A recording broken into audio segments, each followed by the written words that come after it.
സാക്കിനായ നൂനിനും തൻവീനിനും ശേഷമുള്ള വിധികളെ സംബന്ധിച്ച് നമ്മൾ പറഞ്ഞുകൊണ്ടിരിക്കുന്നു. സാക്കിനായ നൂൻ അഥവാ സുക്കൂനുള്ള നൂൻ, തെൻവീൻ എന്നിവയ്ക്ക് ശേഷം ഖുർആനിൽ 29 അക്ഷരങ്ങൾ വന്നാലും വ്യത്യസ്ത നിയമങ്ങളാണ്, 28 അക്ഷരങ്ങൾ വന്നാലും വ്യത്യസ്ത നിയമങ്ങളാണ് അവിടെ ഉണ്ടാകുക. ഇദ്ഗാം, ഇൽഹാർ പറഞ്ഞു. ഒന്നാണ് ഇൽഹാർ. ആ 5 നിയമങ്ങളിൽ ഒന്നാമത് ഇൽഹാർ ആണ്. രണ്ടാമത്തത് ഇദ്ഗാം ബി ഗുന്നയാണ്. മൂന്നാമത്തത് ഇദ്ഗാം ബിലാ ഗുന്നയാണ്. അതാണ് ഇൻഷാ അല്ലാഹ് നമുക്ക് ഇന്ന് പഠിക്കാനുള്ളത്. എന്താണ് ഇദ്ഗാം ബിലാ ഗുന്ന, എന്താണ് ഇദ്ഗാം ബിലാ ഗുന്ന എന്ന് നമുക്ക് ഇൻഷാ അല്ലാഹ് വിശദമായിട്ട് നമുക്ക് പഠിക്കാം. ഞാൻ സ്ക്രീനിൽ ക്ലാസ് നോട്ട് കൊണ്ടുവരുമ്പോൾ നിങ്ങൾക്ക് പെട്ടെന്ന് മനസ്സിലാക്കിയെടുക്കാൻ, പെട്ടെന്ന് ഗ്രഹിക്കാൻ സൗകര്യമാകും. അതുകൊണ്ട് ഇൻഷാ അല്ലാഹ് സ്ക്രീനിൽ ഞാനിതാ കണ്ട ഇദ്ഗാം ബിലാ ഗുന്ന സ്ക്രീനിൽ കാണുന്നുണ്ടാകും. ഇദ്ഗാം ബിലാ ഗുന്ന മൂന്നാമത്തെ നിയമമാണ് ഇദ്ഗാം ബിലാ ഗുന്ന. എന്താണ് യഥാർത്ഥത്തിൽ ഇദ്ഗാം ബിലാ ഗുന്ന? ഇതിന്റെ അക്ഷരങ്ങൾ 2 അക്ഷരങ്ങളാണ്.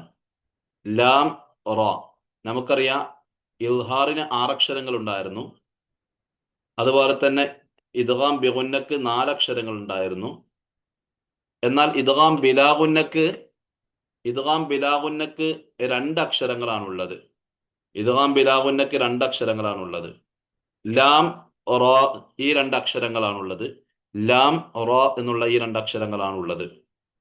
ഈ 2 അക്ഷരങ്ങൾ അഥവാ ലാമും റോവും സാക്കിനായ നൂനിന്റെയോ തെൻവീനിന്റെയോ ശേഷം വന്നാൽ, സാക്കിനായ നൂനിന്റെയോ തെൻവീനിന്റെയോ ശേഷം ഈ 2 അക്ഷരങ്ങൾ ലാം, റ എന്നുള്ള 2 അക്ഷരങ്ങൾ വന്നാൽ സാക്കിനായ നൂനിനെയും തെൻവീനിനെയും, സാക്കിനായ നൂനിനെയും അഥവാ സുക്കൂണുള്ള നൂനിനെയും തെൻവീനിനെയും ശേഷമുള്ള ഈ 2 അക്ഷരത്തിൽ ചേർത്തി മണിക്കാതെ ഓതണം.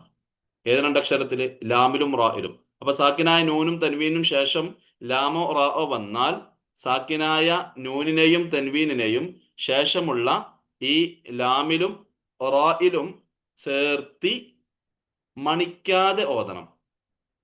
ചേർത്തലുണ്ട് പക്ഷെ മണിക്കലില്ല. ചേർത്തലുണ്ട് പക്ഷെ മണിക്കലില്ല. 2 കാര്യം ഉണ്ട്. ചേർത്തലുണ്ട് പക്ഷെ മണിക്കലില്ല. നമുക്ക് ഇദ്ഗാം ബിഗുന്നയിൽ നമ്മൾ പറഞ്ഞ കാര്യം എന്തായിരുന്നു? ചേർത്തി മണിക്കുക എന്നായിരുന്നു. ചേർക്കലുണ്ടായിരുന്നു, മണിക്കലുണ്ടായിരുന്നു.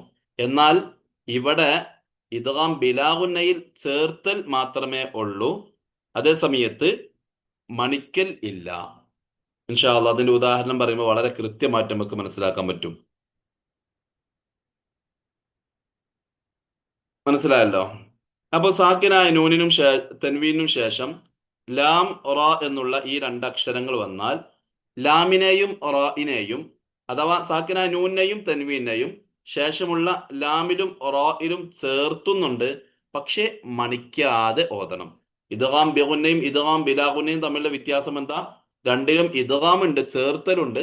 പക്ഷെ ഒന്നിൽ മണിക്കലുണ്ട്. ഇദ്ഗാം ബിഗുന്നയിൽ മണിക്കലുണ്ട്. മണിക്കാന്ന് പറഞ്ഞാൽ മൂടുക. ഇദ്ഗാം ബിലാഗുന്നയിൽ എന്തില്ല? മണിക്കാതിരിക്കലാണ്. പക്ഷെ ചേർത്തുന്നുണ്ട്, പക്ഷെ മണിക്കുന്നില്ല. അതിന്റെ ഉദാഹരണം നോക്കൂ നിങ്ങൾ. സാക്കിനായ നൂനിന് ശേഷം റോ വന്നതിന്റെ ഉദാഹരണം നോക്കൂ നിങ്ങൾ. സാക്കിനായ നൂനിന് ശേഷം റോ വന്നതിന്റെ ഉദാഹരണം നോക്കൂ. മിർ റബ്ബിഹിം. മിൻ റബ്ബിഹിം എന്നാണ് പറയേണ്ടിയിരുന്നത്. മിൻ റബ്ബിഹിം. എന്താ പറഞ്ഞത്? മിർ റബ്ബിഹിം എന്നാണ് പറഞ്ഞത്. അഥവാ സാക്കിനായ നൂനിനെ ശേഷമുള്ള റോയിൽ ചേർത്തുന്നുണ്ട്. ചേർത്തിക്കഴിഞ്ഞാൽ പിന്നെ എന്ത് കാണൂല? ഇദ്ഗാം ചെയ്താൽ പിന്നെ ആ അക്ഷരം പിന്നെ വേർതിരിഞ്ഞ് കാണൂലല്ലോ. സാക്കിനായ നൂനിനെ ശേഷമുള്ള റായിൽ ചേർത്തിക്കഴിഞ്ഞാൽ ആ നൂന് പിന്നെ അവിടെ വേറെ കാണൂല. എന്തുകൊണ്ട്? നൂനിനെ നമ്മൾ ശേഷമുള്ള റായിൽ ചേർത്തുന്നുണ്ട്. ചേർത്തിയാൽ പിന്നെ നമ്മൾ വെളിവായി വ്യക്തമായിട്ട് കാണൂലല്ലോ. നമുക്കറിയാം, നമ്മൾ പഞ്ചസാര ചായയിലിട്ട് കഴിഞ്ഞാൽ പിന്നെ അവിടെ പഞ്ചസാര വേറെ കാണോ? ഇല്ല. എന്നതുപോലെ തന്നെ നൂനിനെ ശേഷമുള്ള റായിൽ ചേർത്തുന്നുണ്ട്. അതുകൊണ്ട് പിന്നെ അവിടെ നൂന് നമ്മൾ ഉച്ചാരണത്തിന് ഉണ്ടാവുകയില്ല. മിൻ റബ്ബിഹിം എന്നുള്ളത് പിന്നെ എങ്ങനെ പറയാ? മിർ റബ്ബിഹിം എന്ന് പറയാം. മിറ, മിറ. കസ്റുള്ള മീമിന് ശേഷം പിന്നെ ഷദ്ദുള്ള റാ മാത്രമേ ഉച്ചരിക്കാവൂ. ഷദ്ദുള്ള റാ മാത്രമേ ഉച്ചരിക്കാവൂ. എന്തുച്ചരിക്കാൻ പാടില്ല? നൂൻ ഉച്ചാരണത്തിൽ കൊണ്ടുവരാനേ പാടില്ല. എന്തുകൊണ്ട്? സാക്കിനായ നൂനിനെ ശേഷമുള്ള റായിൽ ചേർത്തുന്നുണ്ട്. അതുകൊണ്ടാണ് ആ ചേർത്തുന്നതിന്റെ ഇദ്ഗാമിന്റെ അടയാളമായിട്ട് അവിടെ എന്തുണ്ട്? റായിന് ശബ്ദമുണ്ട്. മനസ്സിലായോ? റായിനായിട്ട് ശ്രദ്ധ വരാൻ കാരണം എന്താ? സുക്കൂനുള്ള നൂനിനെ ശേഷമുള്ള റായിൽ ചേർത്തുന്ന സമയത്ത് ആ റായിൽ എന്തുണ്ട്? ശ്രദ്ധ ഉണ്ട്. അപ്പൊ അവിടെ നൂനിനെ ശേഷമുള്ള റായിൽ ചേർത്തി എന്നുള്ളതിന്റെ അടയാളമാണത്. ഇനി നോക്കൂ നിങ്ങൾ, തെൻവീനിന് ശേഷം റാ വന്നതിന്റെ ഉദാഹരണം. തെൻവീനിന് ശേഷം റാ വന്നതിന്റെ ഉദാഹരണം റഊഫുർ റഹീം. റഊഫുൻ റഹീമുൻ എന്നുള്ളത്, റഊഫുൻ എന്നുള്ള ഫായിലുള്ള തെൻവീനിന് ശേഷം റാ വന്നതുകൊണ്ട് തെൻവീനിനെ ശേഷമുള്ള റായിൽ ചേർത്തുന്നുണ്ട്. മണിക്കാൻ പാടില്ല, മണിക്കാൻ കഴിയൂല. റഊഫുൻ റഹീം എന്ന് മണിക്കാൻ പാടില്ല. റഊഫുർ ഫുറ എന്നേ പറയുള്ളൂ. ഫുറ ലമ്മുള്ള ഫായിന് ശേഷം ഷദ്ദുള്ള റായെ ഉച്ചരിക്കാവൂ. ആ ഫായിലുള്ള തെൻവീൻ ഒരിക്കലും വെളിവാകാൻ പാടില്ല. അവിടെ തെൻവീന് വരുന്നുണ്ടോ അല്ലെങ്കിൽ സാക്കിനായ നൂന് വരുന്നുണ്ടോ എന്ന് നോക്കാൻ ഒരു അടയാളം പറഞ്ഞുതരാം. സാക്കിനായ നൂനിന് ശേഷം തെൻവീന് ശേഷം ലാമോ റാഓ വന്നാൽ അവിടെ ഒരിക്കലും സാക്കിനായ നൂനോ തെൻവീനോ വെളിവാകാൻ പാടില്ല എന്നുള്ളതിന് അവിടെ വെളിവാകാതിരിക്കാനുള്ള ഒരു ഐഡിയ പറഞ്ഞുതരാം. ഇത് ഓതുന്ന സമയത്ത് മിർ റബ്ബിഹിം എന്ന് ഓതുന്ന സമയത്ത് മൂക്കൊന്ന് പൊത്തിപ്പിടിച്ചാൽ മതി. എന്നപോലെ തന്നെ റഊഫുർ എന്ന് പറഞ്ഞ സമയത്ത് റഊഫുർ റഊഫുർ ഉണ്ടോ, മൂക്കൊന്ന് പൊത്തിപ്പിടിച്ചു കഴിഞ്ഞാൽ നമുക്ക് അവിടെ മൂക്ക് പൊത്തിപ്പിടിച്ചിട്ടും പൊത്തിപ്പിടിക്കാതെ ഉച്ചരിക്കുന്നത് ഒരുപോലെയാണോ എന്ന് നമുക്ക് മനസ്സിലാക്കാൻ പറ്റും. ഒരുപോലെയാണെങ്കിൽ മൂക്ക് പൊത്തിപ്പിടിച്ചാലും മൂക്ക് പൊത്തിപ്പിടിക്കാതെയും രണ്ടും ഒരുപോലെയാണ് ഓത്തെങ്കിൽ നമുക്ക് അവിടെ തൻവീനും സാക്കിനായ നൂനും നമ്മുടെ ഉച്ചാരണത്തിൽ വരുന്നേ ഇല്ല എന്ന് നമുക്ക് മനസ്സിലാക്കാൻ പറ്റും. നമ്മുടെ ഉച്ചാരണത്തിൽ വരുന്നേ ഇല്ല എന്ന് നമുക്ക് മനസ്സിലാക്കാൻ പറ്റും. പറഞ്ഞ മനസ്സിലായോ? റഊ നോക്കൂ, നിങ്ങൾ മൂക്ക് പൊത്തി പിടിച്ചിട്ട് റഊഫുർ റഹീം എന്ന് പറഞ്ഞു നോക്കൂ. മിർ റബ്ബിഹിം എന്ന് പറയുന്ന സമയത്ത് നമുക്ക് മീം ഉച്ചരിക്കണമെങ്കിൽ തരിമൂക്ക് വേണം. മൂക്കിന്റെ അകത്താണ് തരിമൂക്കുള്ളത്. ആ തരിമൂക്ക് വേണം. ആ തരിമൂക്ക് ഉണ്ടാകേണ്ടത് ഉള്ളത് കൊണ്ട് ചിലപ്പോൾ നമുക്ക് മിൻ എന്ന് പറയുന്ന സമയത്ത് മീം ഉച്ചരിക്കുന്ന സമയത്ത് നമുക്കത് പെട്ടെന്ന് ബോധ്യപ്പെട്ടോളുന്നില്ല. അതേ സമയത്ത് റഊഫുർ റഹീം എന്ന് നമുക്ക് മൂക്കൊന്ന് പൊത്തി പിടിച്ച് ചോദ്യം നോക്കിയേ. റഊഫുർ റഹീം. അതേപോലെ തന്നെ റഊഫുർ റഹീം എന്ന് നമുക്ക് മൂക്ക് പൊത്തിപ്പിടിച്ചാലും ഇല്ലെങ്കിലൊക്കെ ഒരുപോലെ ഉച്ചാരണം ക്ലിയർ ആകുന്നുണ്ടെങ്കിൽ മനസ്സിലാക്കാം അവിടെ നമ്മുടെ ഉച്ചാരണം ക്ലിയർ ആണ്. മനസ്സിലായല്ലോ? ഓക്കെ. ഇനി നമുക്ക് അടുത്ത ഉദാഹരണം. വലാകിൻ ലാ യഅലമൂൻ. സാക്കിനായ നൂനിന് ശേഷം ലാം വന്നതിന്റെ ഉദാഹരണമാണ്. സാക്കിനായ നൂനിന് ശേഷം ലാം വന്നാൽ സാക്കിനായ നൂനിനെ ശേഷമുള്ള ലാമിൽ ചേർത്തി മണിക്കാതെ ഓതണം. വലാകിൻ ലാ യഅലമൂൻ എന്ന് മണിക്കാൻ പാടില്ല. വലാകില്ല, കില്ല എന്നേ പറയുള്ളൂ. കെസ്റുള്ള കാഫിന് ശേഷം പിന്നെ എന്തേ ഉച്ചരിക്കുള്ളൂ? നൂൻ ഉച്ചരിക്കാൻ പാടില്ല. പിന്നെ എന്താ ഉച്ചരിക്കാൻ പറ്റുള്ളൂ? ഷദ്ദുള്ള ലാമേ ഉച്ചരിക്കാവൂ. വല കില്ല, കില്ല കില്ല എന്നേ ഓതാവൂ. വല കില്ല യഅലമൂൻ ഒന്നും പറയൂല. വല കില്ല യഅലമൂൻ. ഇനി തൻവീന് ശേഷം ലാം ഒന്നിന്റെ ഉദാഹരണം. കുല്ലുല്ലമ്മ. കുല്ലുല്ലമ്മ. കുല്ലുൻ ലമ്മ എന്നാണ് ഉണ്ടായിരുന്നത്. ആ കുല്ലൻ എന്നുള്ള തൻവീനിനെ ശേഷമുള്ള ലാമിലേക്ക് നമ്മൾ ചേർത്തുന്നുണ്ട്. ലാമിലേക്ക് ചേർത്തി കഴിഞ്ഞാൽ പിന്നെ ആ തെൻവീന് ശേഷമുള്ള ലാമിൽ ചേർത്തി കഴിഞ്ഞാൽ പിന്നെ ആ തെൻവീൻ ഉച്ചരിക്കാനേ പാടില്ല, ഉച്ചരിക്കാൻ പറ്റൂല. അപ്പോ കുല്ലു ലമ്മുള്ള ലാമേ ഉച്ചരിക്കാവുള്ളൂ. തെൻവീനോട് ഉച്ചരിക്കാവുള്ള അവിടെ തെൻവീൻ ഉണ്ടാവില്ല, തെൻവീൻ ലൊമ്മ ഉണ്ടാവില്ല. പിന്നെ എന്താ ഉണ്ടാവുള്ളൂ? അവിടെ ലാമേ ഉണ്ടാവുള്ളൂ, ലൊമ്മുള്ള ലാമേ ഉണ്ടാവുള്ളൂ. അപ്പൊ കുല്ലു, കുല്ലുല്ല, കുല്ലുല്ല എന്നേ ഉച്ചരിക്കാവൂ. കുല്ലുല്ല എന്നേ ഉച്ചരിക്കാവൂ. അവിടെ നമ്മുടെ തരിമൂക്കിന്റെ പ്രയോഗം ഉണ്ടാകാനേ പാടില്ല. ഇപ്പോ സാക്കിനായ നൂനിന് ശേഷം സാക്കിനായ നൂനിന് ശേഷം റാവും ലാമും വന്നതിന്റെ ഉദാഹരണം പറഞ്ഞു. തെൻവീന് ശേഷം ലാമും റാവും വന്നതിന്റെ ഉദാഹരണം പറഞ്ഞു. ഏകദേശം വിഷയങ്ങൾ മനസ്സിലായിട്ടുണ്ടായിരിക്കുന്നു വിചാരിക്കുന്നു. ഇൻഷാ അള്ളാഹ് നമുക്ക് കുറച്ച് ഖുർആനിന്റെ ഭാഗം സൂറത്തുൽ വാഖിഅ നമുക്ക് കഴിഞ്ഞ ദിവസം നമ്മൾ ഓതി വെച്ചതിന്റെ ബാക്കി ഭാഗം ഒന്ന് നമുക്കൊന്ന് ഓതി വെക്കാം. സൂറത്തുൽ വാഖിഅ നമ്മൾ കഴിഞ്ഞ ദിവസം കുറച്ച് ഓതിയിരുന്നു അല്ലെ? അതിന്റെ ബാക്കി ഭാഗം നമുക്കൊന്ന് ഓതി നോക്കാം. അപ്പൊ നിയമങ്ങൾ നമുക്ക് സാക്കിന നൂനും തൻവീനും ശേഷം ഉള്ള പഠിച്ച നിയമങ്ങൾ ഇൽഹാർ പഠിച്ചു, ഇദ്ഗാം ബിഗുന്ന പഠിച്ചു, അതുപോലെ തന്നെ ഇദ്ഗാം ബിലാഗുന്ന. ഇന്ന് നമ്മൾ പഠിച്ച ഇദ്ഗാം ബിലാഗുന്ന. ഈ ഇദ്ഗാം ബിലാഗുന്ന ഇദ്ഗാം ബിഗുന്ന, ഇൽഹാർ, ഇതിൽ ഉള്ള നിയമങ്ങൾ ഉദാഹരണങ്ങൾ വരുമ്പോൾ നമുക്ക് മനസ്സിലാക്കാൻ പറ്റും. അപ്പം നമുക്ക് കൃത്യമായിട്ട് മനസ്സിലാക്കി ഉദാഹരണ സഹിതം നമുക്ക് പഠിക്കാനും പെട്ടെന്ന് ഗ്രഹിക്കാനും പറ്റും ഇൻഷാ അല്ലാഹ്.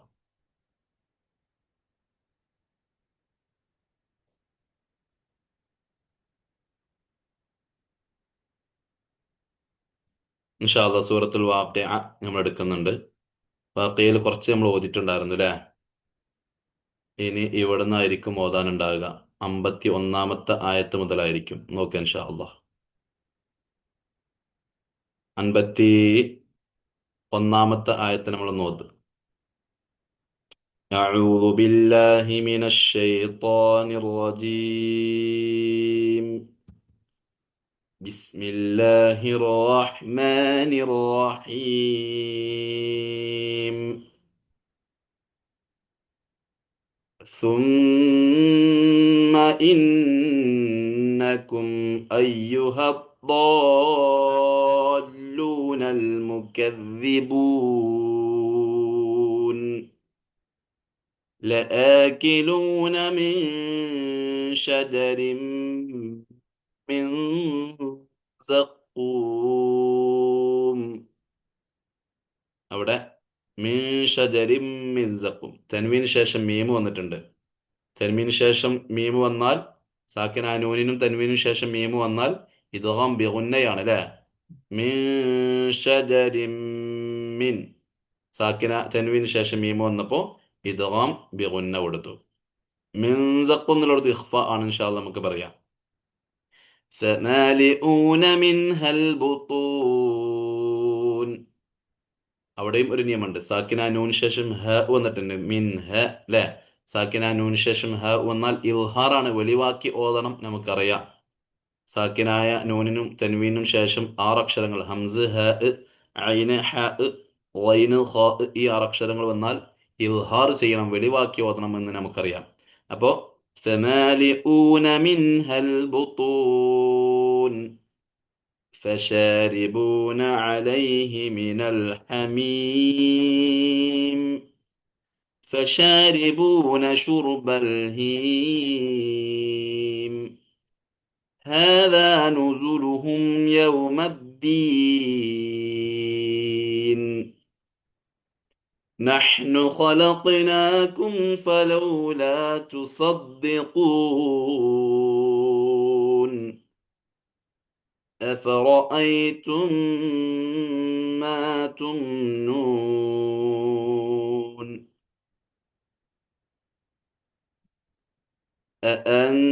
أأنتم تخلقونه أم نحن الخالقون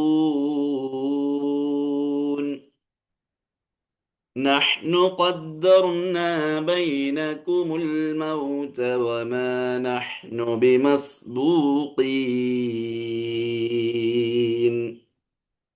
على أن نبدل أمثالكم وننشئكم فيما لا تعلمون.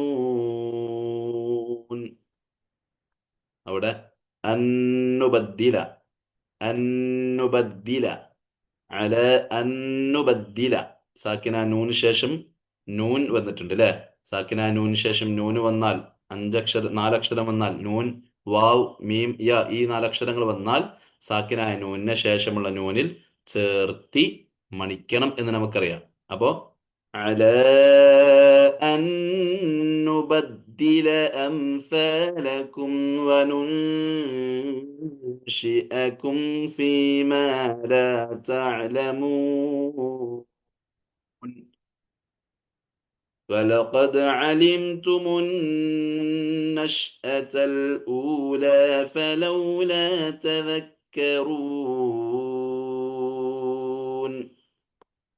أفرأيتم ما تحرثون أأنتم تزرعونه أم نحن الزارعون لو نشاء لجعلناه حطاما فظلتم تفكهون إنا لمغرمون بل نحن محرومون أفرأيتم الماء الذي تشربون أأنتم أنزلتموه من المزن أم نحن المنزلون لو نشاء جعلناه أجاجا فلولا تشكرون أفرأيتم النار التي تورون أأنتم أنشأتم شجرتها أم نحن المنشئون نحن جعلناها تذكرة ومتاعا للمقوين അവിടെ നിയമമുണ്ട് തദ്കിറതൻ വ തൻവീന് ശേഷം വാവ് വന്നപ്പോൾ ഇദ്ഗാം ബിഗുന്നയാണ് തൻവീന് ശേഷമുള്ള വാവിൽ ചേർത്തി മണിച്ചോദനം അതേസമയത്ത് ഇന്ന് നമ്മൾ പഠിച്ചതിന് ഉദാഹരണം വമതാഅൻ ലിൽമുഖ്വീൻ വമതാഅൻ ലിൽമുഖ്വീൻ മതാഅൻ എന്നുള്ള തൻവീന് ശേഷം തൊട്ട് ശേഷം എന്ത് വന്നു ലാം വന്നപ്പോ തൻവീന് ശേഷമുള്ള ലാമിൽ ചേർത്തി മണിച്ച് ഓതി അല്ലേ അല്ല ചേർത്തി മണിക്കാതെ ഓതി ചേർത്തി മണിക്കാതെ ഇദ്ഗാം ബിലാഗുന്നയാണല്ലോ ഇദ്ഗാം ബിലാഗുന്ന എന്ന് പറഞ്ഞാൽ തൻവീന് ശേഷമുള്ള ലാമിൽ ചേർത്തുന്നുണ്ട് അതേ സമയത്ത് മണിക്കുന്നില്ല മത്ത അല്ലി അല്ലി എന്നേ പറയുള്ളൂ മത്ത അൻ ലി മത്ത അൻ എന്നുള്ള തൻവീനോടെ വെളിവാവില്ല എന്തുകൊണ്ട് ശേഷമുള്ള ലാം വന്നപ്പോ തൻവീന് ശേഷമുള്ള ലാമിൽ ചേർത്തി മണിച്ച് അല്ല മണിക്കാതെ ഓതിയിട്ടുണ്ട് فسبح باسم ربك العظيم فلا أقسم بمواقع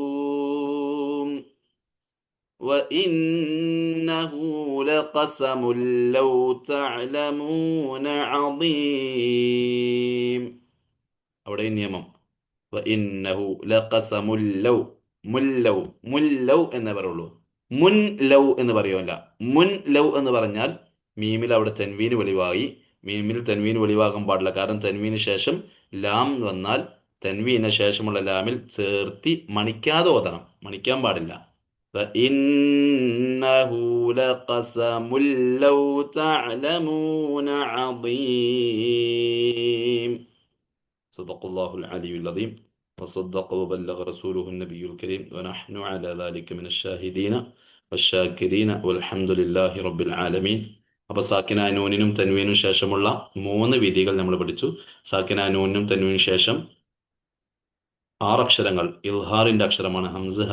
ഐന ഹ ഗൈന ഖ അതേസമയത്ത് സാക്കിന നൂനിന് ശേഷം തൻവീന് ശേഷം 4 അക്ഷരം വന്നാൽ മീം വാവ് ലാം നൂൻ ഈ 4 അക്ഷരങ്ങൾ വന്നാൽ ഇദ്ഗാം ബിഗുന്നയാണ് സാക്കിന നൂനിന് തൻവീനു ശേഷം ലാം റ ഈ 2 അക്ഷരം വന്നാൽ ഇദ്ഗാം ബിലാഗുന്നയാണ് നമ്മൾ പഠിച്ചു അല്ലാഹു തആല പഠിച്ചതനുസരിച്ച് പ്രവർത്തിക്കാനും നമ്മുടെ ഖിറാഅത്തിൽ കൊണ്ടുവരാനും അല്ലാഹു നമുക്കൊക്കെ തൗഫീഖ് നൽകി അനുഗ്രഹിക്കുമാറാകട്ടെ ആമീൻ ബിറഹ്മതിക യാ അർഹമർ റഹീമീൻ അസ്സലാമു അലൈക്കും വറഹ്മത്തുള്ളാഹി